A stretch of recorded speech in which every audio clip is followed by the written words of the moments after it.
घनसाई हुई तो फिर उसके बाद कहा कि अब हम इस पर जो है आगे नहीं बढ़ेंगे, यहीं रुक जाएंगे। तो मैं जो जिक्र कर रहा हूं ये उल्टा पुल्टा जो जसपाल भट्टी जी का शो, इसी संदर्भ में कह रहा हूं। कल मैं देख रहा था हिमाचल प्रदेश में इस नए साल के पहले दिन माननीय मुख्यमंत्री जी की पत्रकार वार्ता हुई और उस पत्रकार वार्ता में उन्होंने जिक्र किया कि मैं अपने आप से शुरुआत कर रहा हूं कि हिमाचल प्रदेश में जो बिजली पर सब्सिडी मिलती है, डोमेस्टिक बिजली पर जो सब्सिडी मिलती है, उस सब्सिडी को छोड़ने का ऐलान कर रहा हूं। और ऐसे लोग जो सक्षम हैं प्रदेश में, उनसे भी मैं आग्रह कर रहा हूं। और इससे आगे बढ़कर के कहा, मेरे मंत्री, मेरे विधायक कोई भी जो है वो सब्सिडी नहीं लेंगे, सब सब्सिडी छोड़ेंगे। बड़ा विचित्र सा ऐसा लगता है कि इससे पहले आपने जो घोषणा की थी, सही मायने में उनको याद लाना चाह रहा हूं मैं कि सत्ता में आने से पहले आपने गारंटी तो ये दी थी कि 300 यूनिट हम बिजली के फ्री देंगे। कोई कैटेगरी का जिक्र नहीं था उसमें, सबके लिए कहा कि 300 यूनिट बिजली, अमीर गरीब कोई भी व्यक्ति जो है जो खर्च करेगा उसको जो है बिजली हम उसको फ्री देंगे। पहली कैबिनेट की पहली बैठक में फैसला लेंगे। और इसी तरह की जो बाकी गारंटियों में उनका जिक्र करने में नहीं जाना चाहता हूं। हिमाचल प्रदेश का गांव में जो सरल और साधारण आदमी वो भी गारंटियों का जिक्र करता है, इसलिए मुझे लगता है कि उसमें उन गारंटियों का जिक्र करने की आवश्यकता नहीं। मैं आज इस बात को लेकर के आप सबके माध्यम से ये कहना चाहता हूं कि अगर हिमाचल प्रदेश कांग्रेस पार्टी को जनमत उन गारंटियों की वजह से मिला है, यह सच्चाई है। जो झूठी गारंटी दी है उन्होंने, उससे जनमत हासिल करने में सफल हुए। सरकार कांग्रेस पार्टी की बनी और 2 साल के कार्यकाल पूरा होने के पश्चात जो गारंटी दी हैं उसके विपरीत आप काम कर रहे हैं। जब उसके विपरीत काम कर रहे हैं तो मेरा यह कहना है कि जिस जनमत को आपने गारंटियों के बलबूते हासिल किया था, नैतिकता यह बनती है कि आप उन गारंटियों को जब पूरा करने से मुकर रहे हैं, उससे पाला झाड़ रहे हैं, तो निश्चित रूप से आपको त्याग पत्र दे करके नए जनमत के लिए जाना चाहिए। नए सिरे से जनमत हासिल करना चाहिए, क्योंकि आपने हिमाचल प्रदेश की जनता के साथ बहुत बड़ा धोखा किया है, झूठ बोल करके।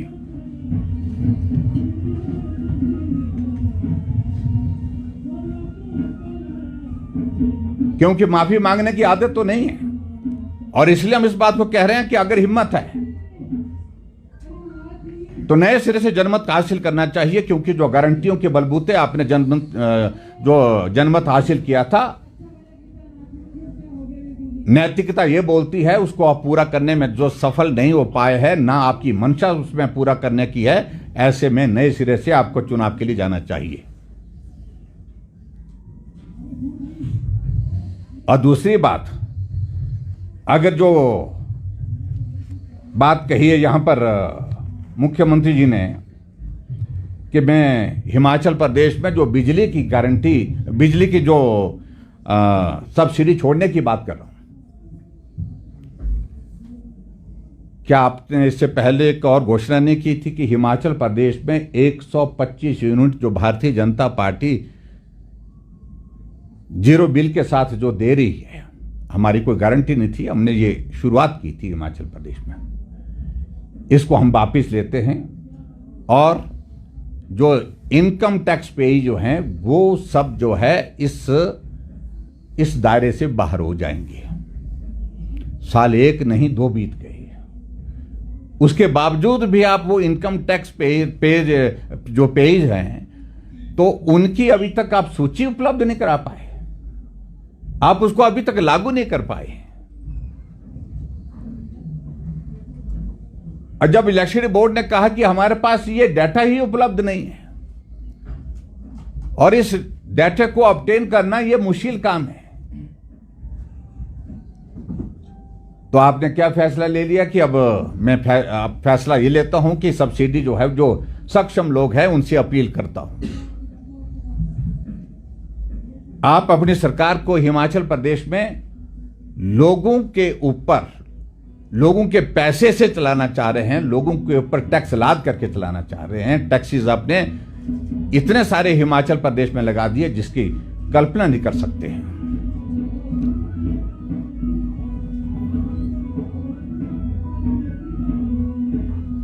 और मैं इस बात को थोड़ा सा ध्यान में लाना चाह रहा हूं आपके ध्यान में।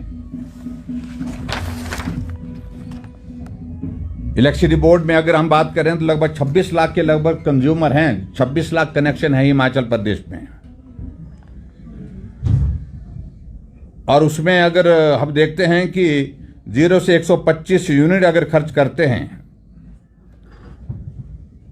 तो उस पर जो है वो जो सब्सिडी जो है वो 3 रुपये 53 पैसे, यानी कि एक यूनिट पर जो टोटल जो कॉस्ट आती है वो हिमाचल प्रदेश में जो बिजली देने की जो है 5 रुपये 60 पैसे की, और उसमें से 3 रुपये 53 पैसे जो है उस पर आप ये दे रहे हैं, सब्सिडी दे रहे हैं। और इस तरह से सब्सिडी के बाद जो है 2 रुपये 7 पैसे आप जो है वो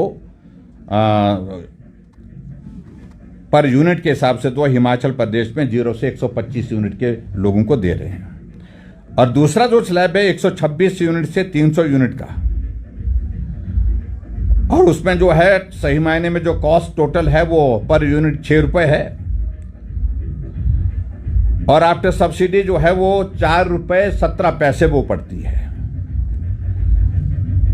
और उसके पश्चात जो है वो 300 यूनिट से ऊपर जो आती है उसमें जो सब्सिडी मिलती है वो 1 रुपये 3 पैसे मिलती है। 126 यूनिट से 300 यूनिट पर 1 रुपये 83 पैसे मिलती है, और 300 यूनिट से 1 रुपये 3 पैसे मिलती है। लेकिन जैसे कि आपको जानकारी है कि पिछले साल से इस सरकार ने इसको बंद कर दिया है। तो कुल मिलाकर के आप कितने कर जो है वो कितने कर जो है आपको इसमें आय होगी, और आपके कहने पर आपने प्रोफार्मा बनाया है, और उस प्रोफार्मे के आधार पर आपने कहा कि ये प्रोफार्मा दिया जाएगा, जो लोग छोड़ना चाहते हैं वो छोड़े, जो सक्षम लोग हैं उसे कितने कर इनकम हो पाएगी। आप पहले तो स्पष्ट करें कि जो 125 यूनिट आपने कहा था कि जो हम इनकम टैक्स के स्लैब में जो आते हैं उनसे हम ये वापिस लेते हैं, उसका क्या हुआ, इसको स्पष्ट करें पहले।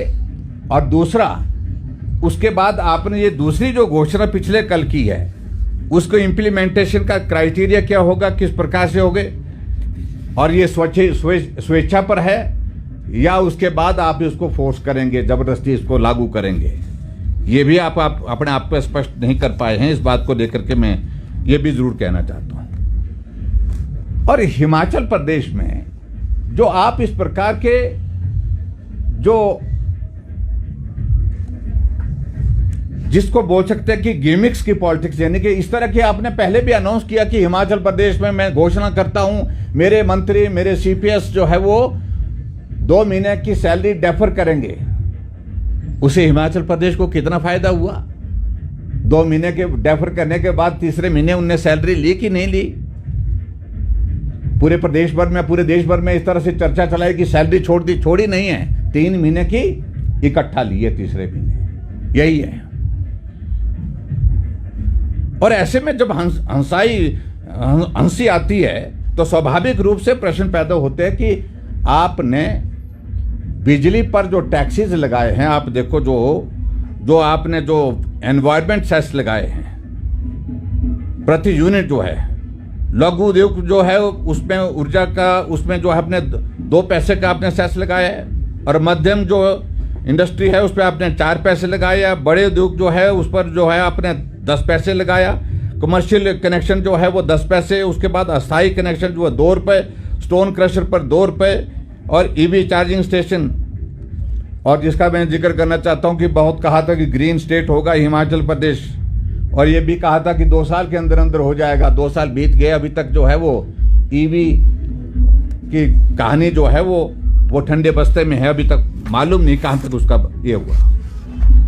आपने इतनी बड़ी इंक्रीज जो है वो टैक्सेस में की है हिमाचल प्रदेश में, और उसके बाद फिर इस प्रकार की आप जो है वो गिमिक्स की पॉलिटिक्स कर रहे हैं एक, तो मैं समझता हूं ये बहुत बड़ा दुर्भाग्य है। आपने इस बात को भी देखा हो कि हिमाचल प्रदेश में जल जीवन मिशन के अंतर्गत पूरे देश भर में सबसे बेहतर काम किया तो हिमाचल प्रदेश में। हर घर में नल, और नल में शुद्ध जल, हमने इस काम को पूरा किया। हर घर में नल लगाए, और जैसे हमने हर घर में नल लगाए, सुखू जी आए, हर घर में नल को गिनते रहे, गिनते जो है 100 रुपए के टैक्स के हिसाब से वहां पर आपने चार्ज शुरू कर दिए। और इसी तरह से आपने हिमाचल प्रदेश में बिजली के टैरिफ का मैंने जिक्र किया, वो तो आपने बढ़ाई।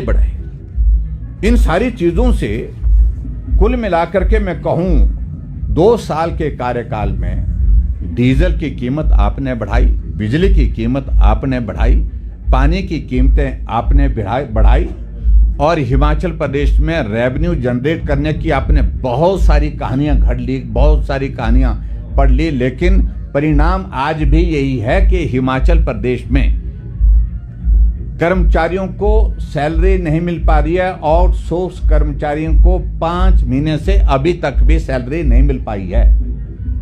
नई साल में उम्मीद कर रहे थे, लेकिन अभी तक भी नहीं मिल पाई है। और उसके अतिरिक्त हिमाचल प्रदेश में, पूरे हिमाचल प्रदेश में विकास के कार्य बंद पड़े हैं। हिमाचल प्रदेश में आपने 1865 इंस्टीट्यूशन जो है बंद कर दिए, जिसमें लगभग 1100 स्कूल प्राइमरी स्कूल हैं। विधानसभा में प्रश्न लगा था जिसमें मैंने पूछा कि जो 1100 स्कूल आपने बंद किए हैं, वहां के बच्चे किन स्कूलों में जाकर के पढ़ाई कर रहे हैं। हमारी जानकारी के मुताबिक उनमें से अधिकांश बच्चे जो ट्राइबल एरिया, बैकवर्ड एरिया, कठिन भौगोलिक परिस्थितियों के स्कूल हैं, वो जहां बच्चों की संख्या कम होती थी, 4 थी, 5 थी, 10 थी, 15 थी, वो सारे स्कूल बंद कर दिए। और उनमें से अधिकांश बच्चे पढ़ाई छोड़ने के लिए विवश हुए, क्योंकि हिमाचल के टफ टेरेन में जाकर के 4 किलोमीटर की दूरी पर वो बच्चे पढ़ाई करने के लिए प्राइमरी स्कूल के बच्चे नहीं जाते, क्योंकि उम्र छोटी होती है। उन सारी प्रश्नों का जवाब नहीं दे पाए। लेकिन उसके बावजूद इस प्रकार से जो सारे जो वादे आपने किए थे, गारंटी दी थी, उन गारंटियों को आज भी हम पूछना चाह रहे हैं कि आपकी उन गारंटियों के बारे में जब आप पूरा करने की स्थिति में नहीं है, या तो आप माफी मांग लेते हिमाचल प्रदेश की जनता से। अगर माफी नहीं मांगते तो आपको निश्चित रूप से, जिसकी वजह से आपकी सरकार बनी है, उस गारंटी की वजह से, उन गारंटियों की वजह से, तो आपको नए सिरे से जनमत हासिल करना चाहिए। सरकार में रहने का कोई नैतिक अधिकार नहीं है।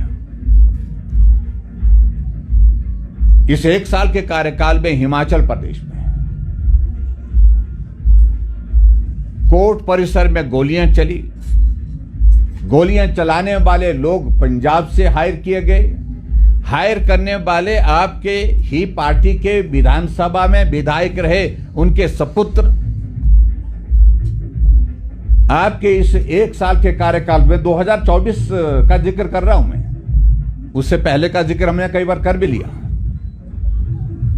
कि ऐसे हालात बने हिमाचल प्रदेश में जहां बद्दी बरोटी वाला में एक बार नहीं अनेकों बार गोलियां चली, तलवारें चली।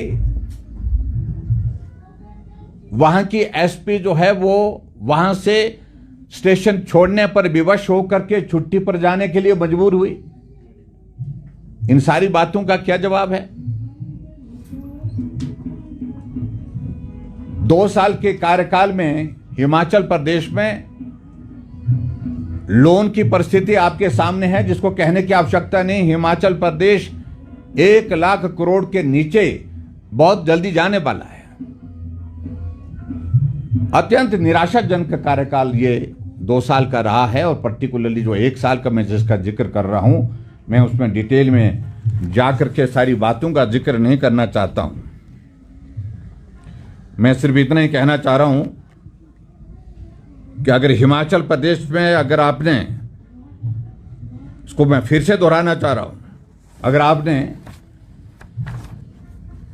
सत्ता को गारंटी के बलबूते हासिल किया है, जब गारंटियां पूरा करने की स्थिति में आप नहीं हो पा रहे हैं, तो ऐसी सूरत में आपको सत्ता में रहने का कोई अधिकार, नैतिक अधिकार नहीं है। नए सिरे से जनादेश हासिल करना चाहिए। और मुझे मालूम है कि कांग्रेस के लोग बोलेंगे कि हमारे पास बहुमत है। बहुमत होना एक बात है, लेकिन आपने जो हॉनेस्ट कमिटमेंट की थी लोगों के साथ, हिमाचल प्रदेश के लोगों के साथ जो गारंटियां पूरा करने की बात कही थी, उन गारंटियों पर आप अब मूक हो करके क्यों बैठे? आप उनको पूरा करने की स्थिति में नहीं हो पा रहे हैं।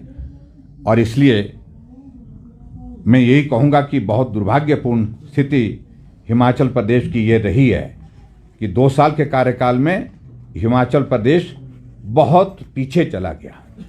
एक मैं आपके सामने उदाहरण दे रहे हैं। जो रेवेन्यू की बात करते हैं, छोटी छोटी बात करते हैं, आपने देखा होगा कि हिमाचल प्रदेश में जो विधायकों को, मंत्रियों को जो सैलरी मिलती थी, वो उस पर जो टैक्स जो है, उससे पहले जो है वो सरकार जमा करती थी।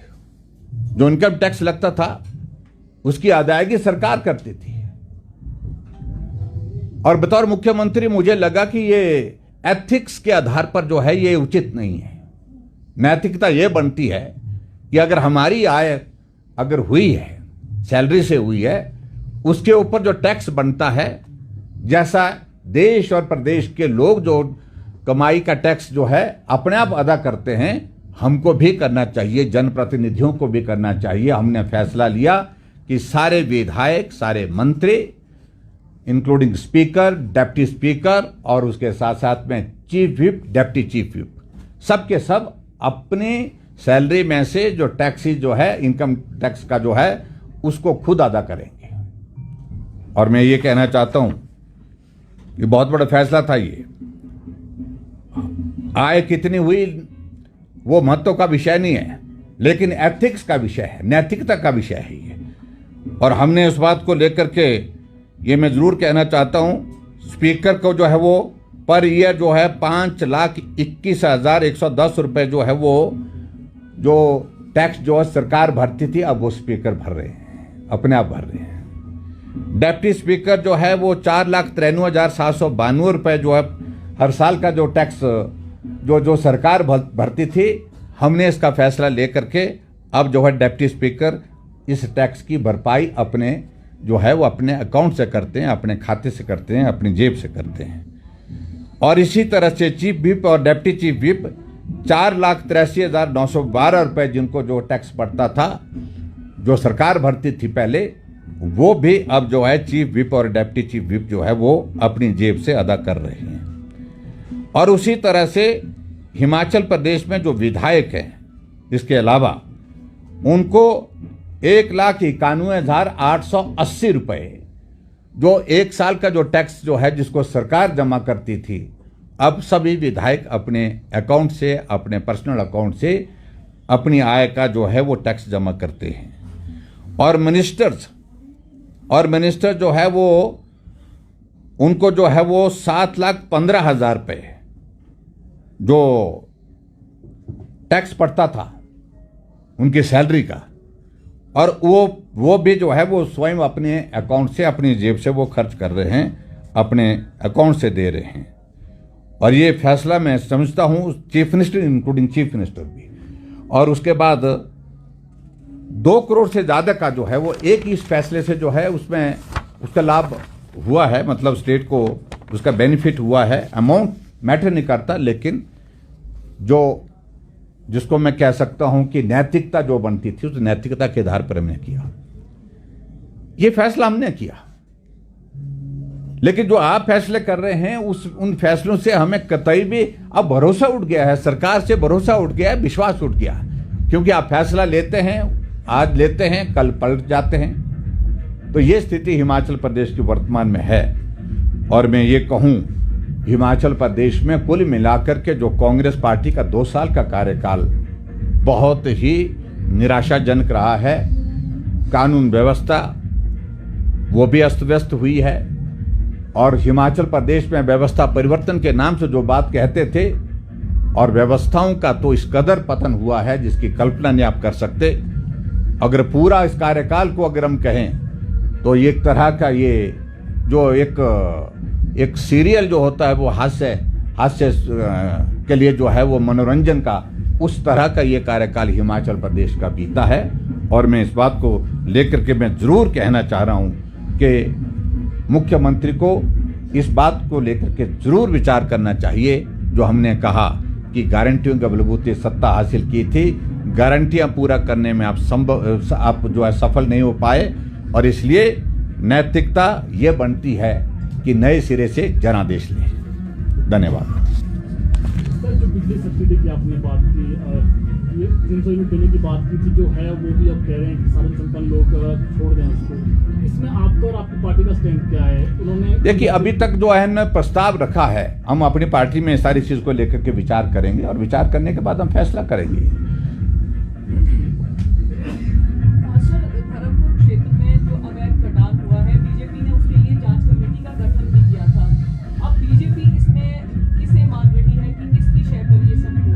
देखिए, मैं उस बारे में सिर्फ इतना ही कहा मुझे कि विधानसभा के सत्र के दौरान ये मामला अखबारों में आया, और जब अखबारों में आया तो जब हमने सूचना इसकी लेने की कोशिश की तो मालूम पड़ा कि बहुत बड़ी मात्रा में वहाँ पर जो है वो बालन जिसको बोलते हैं फ्यूल वुड जो है वहाँ पर इकट्ठा की गई है।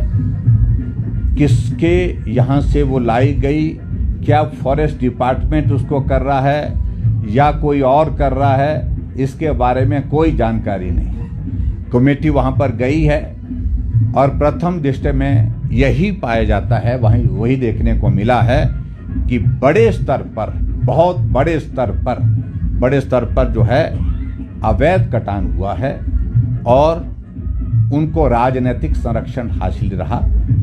और इसमें पीछे जो है अभी रिपोर्ट जब आएगी तो तब सारी चीज़ों की जानकारी उसमें मिलेगी। और ये भी हमको जानकारी मिली कि जैसा ये मामला उठा उसके बाद उन लकड़ियों को उठा करके दूसरी जगह कहीं फेंकने की भी कोशिश की, मशीन लगा करके, गाड़ियां लगा करके, ताकि उसका वॉल्यूम कम हो जाए। तो इस सारी चीज़ को लेकर के सरकार जवाब देगी आने वाले समय में। लेकिन फिलहाल हम इतना ही कहना चाह रहे हैं कि अभी कमेटी वहाँ पर विजिट करके आई है और उसके बाद फैक्ट्स जो भी होंगे वो जानकारी जैसे पूरी आएगी तो उसकी रिपोर्ट आपको दी जाएगी। आप पुनः जनमत की बात कर रहे हैं, क्या नए साल में भाजपा फिर से सरकार की अस्थिरता का इशारा? देखिए, अस्थिरता के नहीं है, नैतिकता है। तो उनको सीधा मैं कह रहा हूं कि जो कहा था वो नहीं कर पाए, जिसके आधार पर जनमत मिला था, जिन गारंटी के आधार पर वो पूरा करने में वो सफल नहीं हो पाए हैं। तो ये जनता के साथ धोखा है और उनको जनता के बीच में जा करके नए सिरे से जनमत हासिल करना चाहिए अगर नैतिकता है तो। भाजपा दोबारा सरकार बनाने का दावा नहीं, दावा हम नहीं कह रहा, हम तो कह रहे हैं कि नए सिरे से अगर हिम्मत है तो उसमें जनमत पे जाना चाहिए। उसके बाद जिसकी सीटें ज्यादा आएंगी, जिसको बहुमत मिलेगा, उसकी सरकार बनेगी। पिछले कल मुख्यमंत्री ने बिजली पर जो सब्सिडी छोड़ी थी, एक चर्चा हो रही है कि सरकार ने कांगड़ा में एक बड़ी कंपनी का जीएसटी माफ किया है बड़े स्तर पर। क्या विपक्ष के ध्यान में वो विषय है? नहीं, वो विषय ध्यान में है तो क्या विपक्ष कोई अगर कार्रवाई करे? नहीं, उसकी हम जानकारी हासिल कर रहे हैं।